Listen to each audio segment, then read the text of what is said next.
bit. So it's still relatively quiet on the fold right now.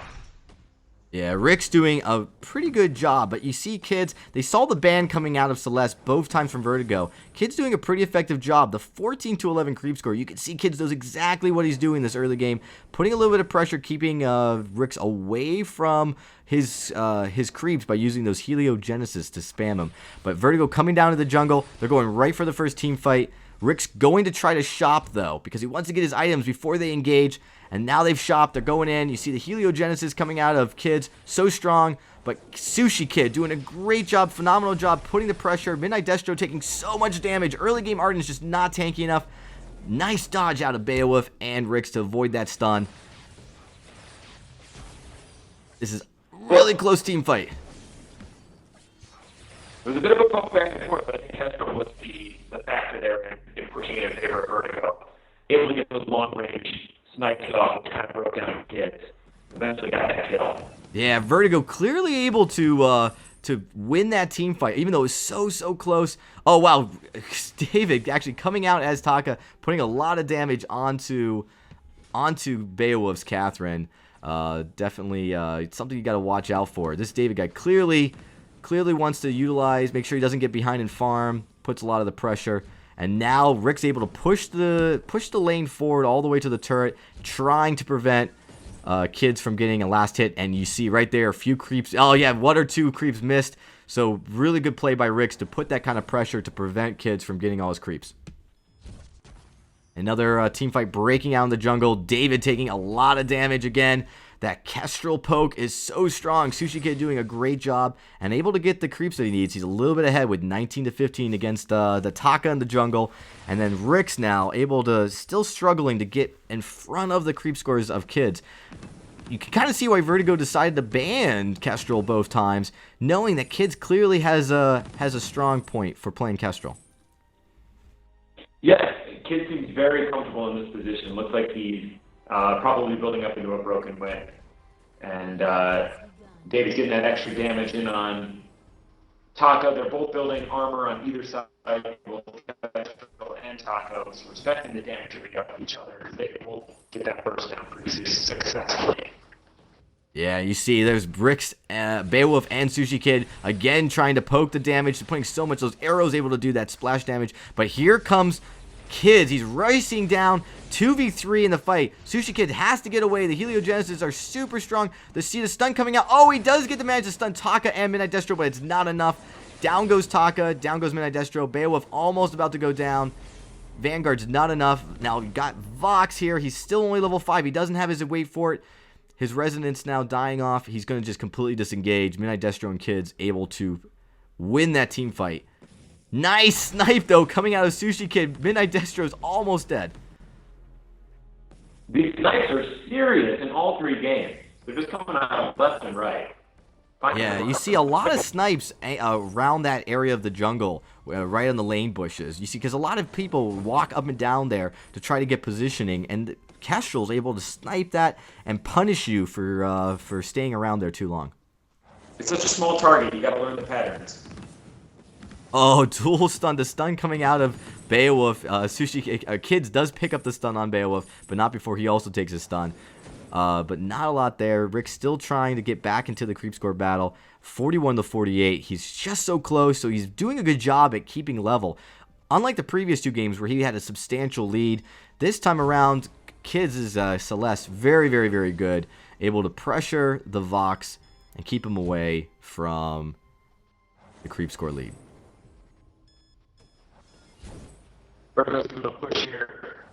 Oh, you see Kestrel almost taking out Kids. The Arden Vanguard onto Kids to get him away from the fight. That is unbelievable, the amount of damage coming out of Kestrel here. Sushi Kid doing a phenomenal job playing this. I don't even know how often Vertigo's ever played this team comp. I've never seen it. So I think it's the first time they've ever played this, but they saw how well it worked, and they wanted to get in on the action. Well, I think when Bricks landed his ult 2 at the beginning of that, they synergized really nicely with each other. Try and burst down Kids. It wasn't quite enough, but it was a lot of damage. Beowulf chasing down David. Interesting decision. Catherine's such a good comp against Taka. Any good Taka knows that you just cannot go in against the Catherine once her Storm Guard's up. The reflective damage is just too great. So Beowulf deciding to disengage, and Vertigo going right for Goldmine. Well, Taka's coming in maybe for the steal, not quite quick enough. He's probably as a result of this stuff. Yeah, but you see, we missed it. Sushi Kid and Beowulf actually killed Taka, all while Rix up in the lane kills Midnight Destro. But you see Kids coming in there. Oh, he almost catches Rix with that stun. The core collapse, pinning him down, but the Sonic Zoom helps Rix get out of there. He's able to continually farm and get back up. And now, he's still behind in farm, but he's doing a great job putting pressure. Oh, you see Kids taking a snipe again. So Sushi Kids from last game seems to be getting the handle of this. Beowulf comes up and he actually stuns Kids into place, but Rix is not in position to get the damage on him. So Kids is able to get away. There's actually all over the place, right? I mean, we're into the jungle market, you know, like, why did the time I play my club? Don't talk about it. Yeah, it's really the farm where the difference is being made here. Sushi Kid doing a great job at farming. Rix almost going down, though. Taka takes a lot of damage from the turret. Kids is almost low health. You have to imagine Sushi Kid just wants to get in there and start poking. He does not get the position he wants, though. So he is just going to... Oh, he misses a poke. Tries to prevent Kids from going back. But now that they know Kids is back, they're going to start pushing this turret. Yeah, that was close. I anticipate that Midnight Destro and David are going to be enough to hold up. And too much damage on this turret. They're probably going to take a little bit, but... You seeing the damage. Sushi Kid just continually poking with those arrows. Backing away, laying the arrows. He's down to 1 arrow. Now he's just recharged to 4. And now you see Celeste starting to come back in the fray here. Right into the middle of the lane. Doing, again, a lot of damage. You have to imagine once we get into late game, if Vertigo can't put the pressure on early, this Celeste coming out of Kids is really, really strong. A lot of gold. Has his broken myth already. This could be quite a bit of damage if they can get the right position. Oh, core collapse catches both Beowulf and Sushi Kid. They try to get away. They do manage to get away. They're both still alive. The poke coming out. Wow, and David goes down. Sushi Kid, you thought he was going to be completely destroyed there. He's still alive. Beowulf and Rix now chasing down the last remnants. Kids is completely gone. But you see the snipe. Midnight Destro going to be chased by Rix. Does he get away? He does not get away, but Rix is going to take the turret and go down too. Not sure if that was a good decision out of Rix to chase there. Oh, Beowulf is trying to sliver. I mean, how many times can we talk about this huge damage coming out of Kestrel? Just about to fall there right by the gold line, turned around and brought down David with him. Yeah, you see right now, Team TAS realizing they've got a little bit of a chance here, going right for the gold mine. Sushi Kid, can he get there in time? I don't think he's going to. The gold mine is going to go down, and he's not even able to land a significant amount of damage from his arrows. So Team TAS, smart decision there. They knew the timers were on their favor, that Rix wasn't up yet, wasn't able to get in position. They go right for gold mine.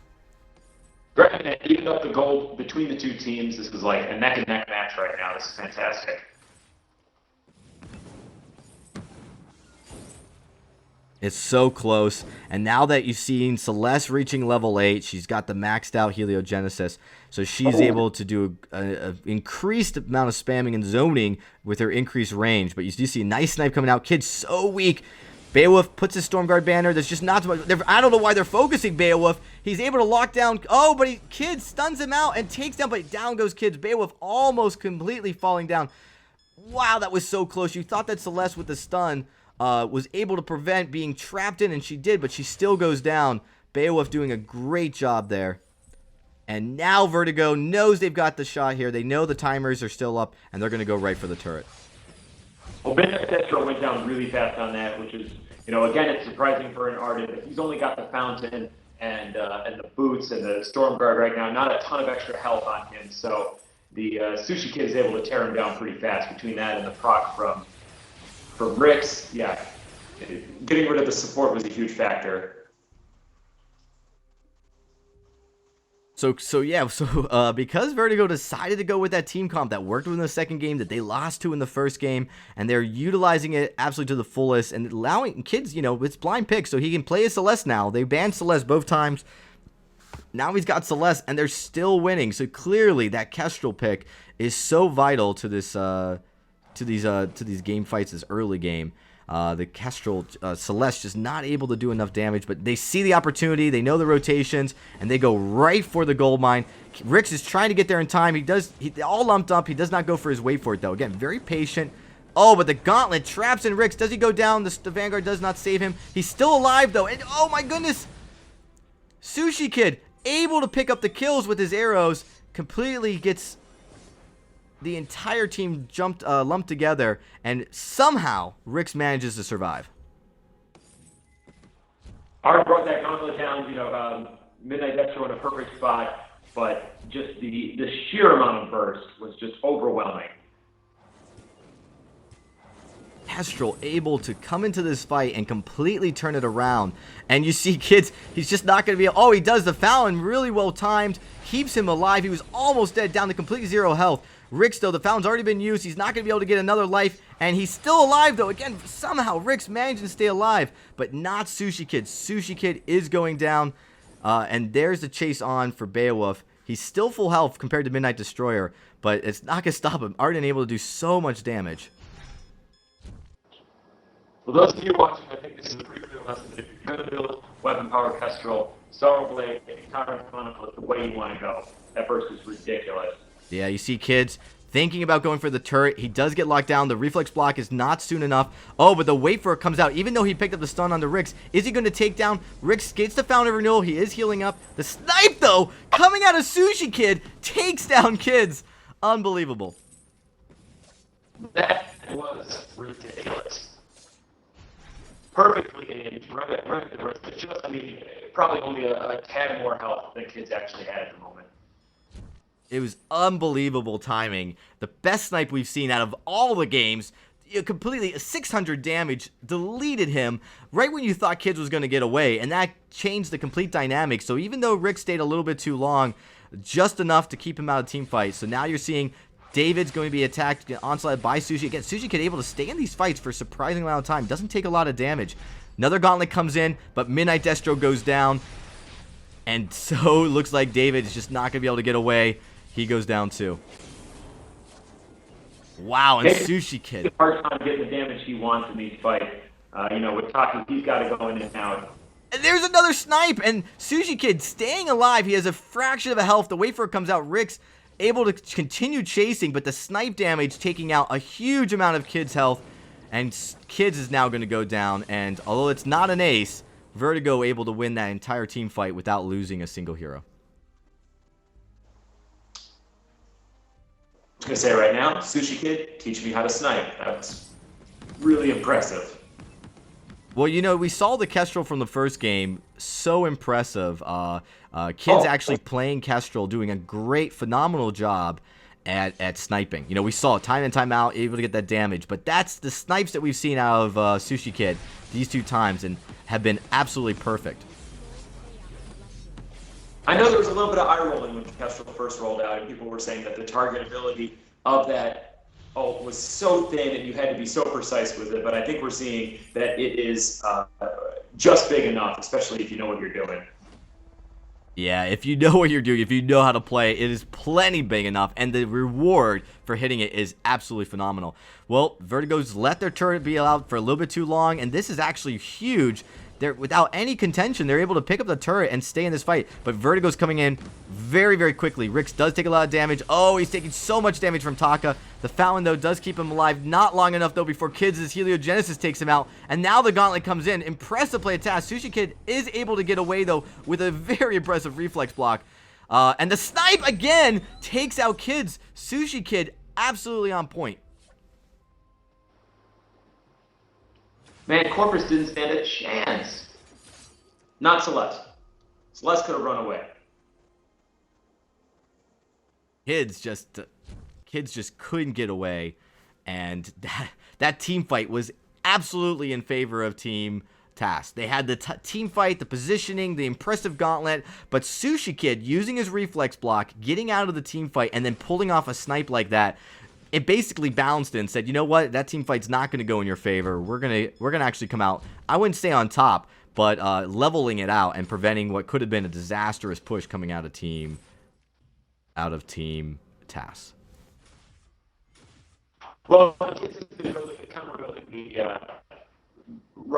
Rips with the Aegis to protect against the crystal. But Tsushima got that weapon power, and that's cutting through all the defenses, and only a little bit of extra health up that comes from an Aegis. It's not enough to keep kids alive, especially when he's landing those ults like that. Right. Yeah, now Vertigo's got the vision. They won the jungle. Kraken's up. You see Team TAS sequence break. They're moving up in the lane. They realize they need to come in. This is where Celeste is so good. You don't need flares. You've got that vision check that she can continually do. But Catherine's such a great counter, able to reflect a lot of that damage. The silence comes in. Here comes the wait for. Here's another silence coming out. The snipe. Oh my goodness, the snipe's completely on port. Rix with the chase. You see the Fountain heals him up just long enough. The stun does come out. Rix continues the chase, but he's going to have to get out of there. And the ultimate. Whoa, but he stays alive. Unbelievable. I mean, he barely missed that lead star, which would have really done him in. Yeah, he does dodge the lead star, picks up a whole bunch of the right side of that stars. But now Vertigo, they know they've got the advantage here. The Taka is down for the count. They're going right for Kraken. They're utilizing this comp perfectly. They're putting Catherine on point. They're following up with the damage coming out of Vox and Kestrel, and it's just enough to whoever's the team's going to go down.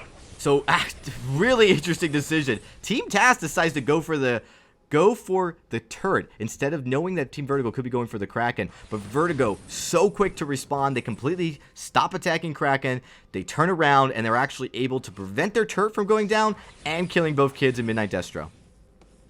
I like that move, though. That was nice. I mean, if they were successful in taking down that turret, that would have been a really big push for them, because they would have also avoided the Kraken Unleashed. It was a really gutsy call, but with all of Vertigo up, it would seem like probably maybe a dangerous decision. Sushi Kid does catch Taka out of position, goes in, puts a little bit of poke, and then now you're seeing Beowulf and Rix finishing it off, picking up the Kraken. This could be the final push of the game. Let's see how Team TAS responds. Sushi Kid had to go to spare, but it's decided to stay up unused with Starlight and the Tyrant's Model. Just one extra minion split through most of the second half of this game, which is really helpful for what he's trying to execute here. I think that's a great call. Absolutely. I mean, not going for that second Tyrant's Monocle, instead just infusing, but it's paid off as they've come into each team fight. Very, very effective. Oh, nice stun, though, on Rix. The snipe, though, comes out, does put down a lot on Taka, so each snipe is hit at least somebody during all the team fights. The ultimate comes out of Celeste, but Kids does go down. So goes down Midnight Destro. All that's left is Taka. But with this Kraken pushing, this is going to be GG.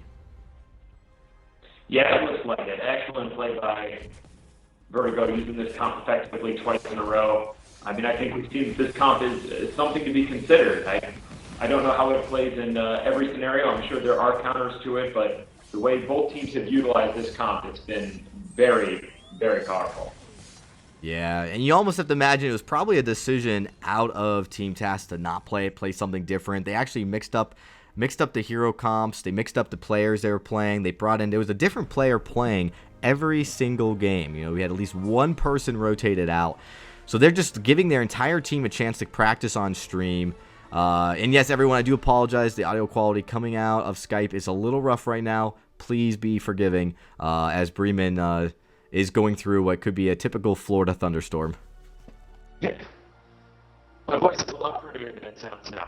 It's a lot prettier. So there we have it. Vertigo does win the best out of 3 in the blind pick. Sushi Kid, Beowulf, and Rix. Sushi Kid actually being a brand new member to Team Black. This is the first time he's played with Team Black on stream in a competitive fashion.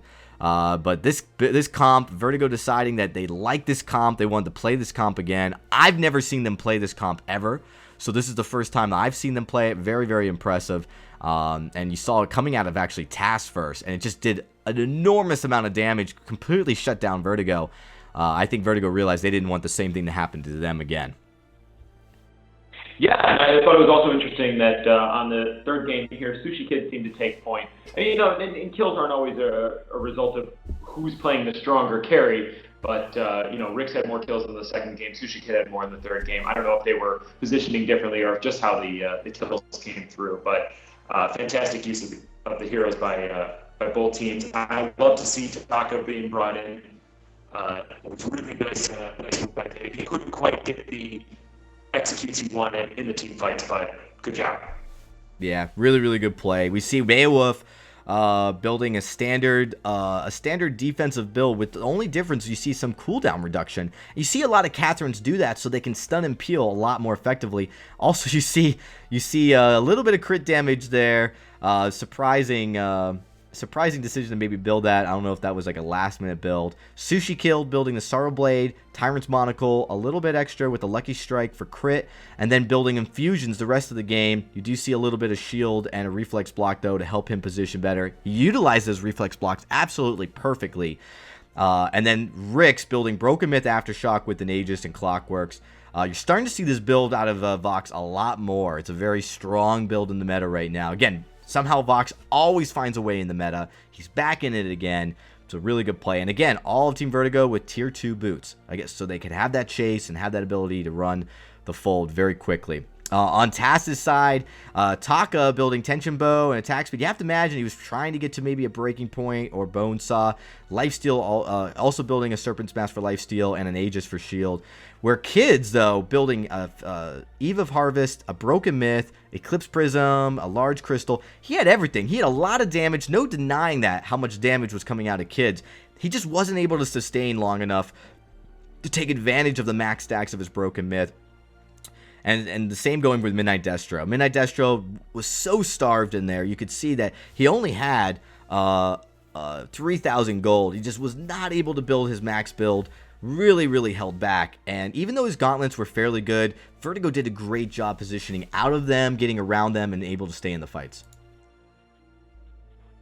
Yeah, absolutely. Well said. I think Kids was in a great spot in a lot of those fights, and those fights were cut short by the sheer damage of the Vox Kestrel comp. Really, really good games.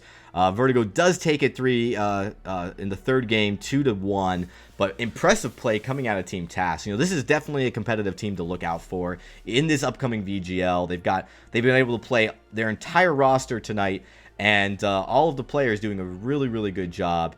And Vertigo also being able to play some new additions to their team as well. Not playing their, but their team is still, Vertigo Black still has Best Chuck NA, still has Vixen, but they're choosing to play some new heroes, give them practice. This is a friendly environment here on Vertigo TV. So just some scrims. Nobody walks home with the trophy. Nobody gets anything but bragging rights. And honestly, this is here to promote the guild and competitive teams in Vainglory for the community. So thank you guys all for coming. Make sure you guys check us out on Band. We are starting the raffle this whole week. Make sure you check out the community. Vote on the poll for a chance to be entered to win a Vertigo hoodie. You can see the tweets to my left here are lining up with all the pictures of the hoodie you can win. It's a really nice $40 hoodie. It'll be completely paid for. And also make sure you check out Glom Tom. And I also want to make a big shout out to our final sponsor, really an honorary sponsor, VeinShame.com. VeinShame has been the lead graphic designer for a lot of the logos, overlays, and graphics you see here on Vertigo TV as well in Vertigo, and has been an immense help. So in addition to Band and Glom Tom, just want to say thank you and appreciation to VeinShame.com. Well, thanks for having me on, Dragon. Yeah, Bremen, it's great to have you. Where can everyone find you at? Well, I write for BrokenMyth.net. Check out all of our articles there. I do the humor stuff. But we also got Gaddy Anton, Keldegar, Mr. Touch and Go, and Jackalope writing fantastic analysis every week, almost every day of the week. You can get me at Twitter at BrermanDG. Yeah, and right above his name, at Team Broken Myth. Follow that on Twitter as well so you can see the whole team. Definitely got to check them out. It's absolutely phenomenal content that they write. They write esports analysts work. They do lore, they do humor, they do everything. It's really a one-stop wonder if you like just digesting Vainglory content day in and day out. I love to. I'm on that site every day. I'm on VeinShame every day, so I'm a Vainglory-aholic. So that concludes our stream for today. I want to make a big personal thank you to Team TAS for coming on stream and performing absolutely admirably and phenomenal. And I really want to thank also all of the members at Team Vertigo for helping make this stream possible. It's really couldn't do it without them and all the competitive players coming on each week and playing. It's absolutely a phenomenal amount of work they put into staying up on top of the competitive game and being part of this channel, making it legitimate that teams want to come on here. And again, thanks to I have a crew of shoutcasters for the Vainglory production team. I want to thank Al, especially Brayman here. Also, Sheeny and Denier. We've got a whole bunch of new additions coming on. So big shout out to all of them. Make sure you guys check all the people out. And we'll see you guys again next week, same time.